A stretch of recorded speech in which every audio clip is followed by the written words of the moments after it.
नमस्कार, मी शुभांगी भुते बोलते प्रादेशिक हवामान केंद्र मुंबई येथून। आज 26 मे रोजी मान्सून मुंबईमध्ये दाखल झालेला आहे।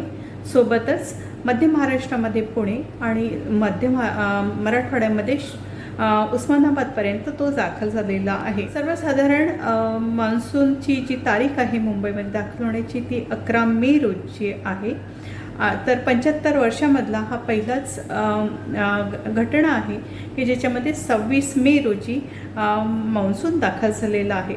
आत्तापर्यंत सकाळी 8:30 वाजतापर्यंतच्या निरीक्षणानुसार कुलाब्याला 135 मिलीमीटर इतका पाऊस नोंदविला गेला, तर सांताक्रूजचा 33.5 इतका पाऊस नोंदविला गेला।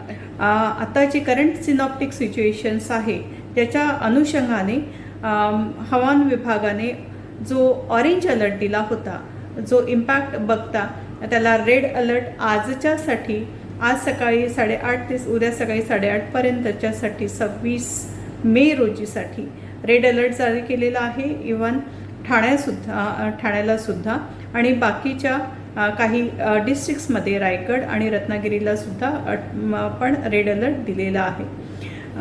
अधिक माहितीसाठी प्रादेशिक हवामान केंद्राच्या वेबसाईटला व्हिजिट करा। धन्यवाद।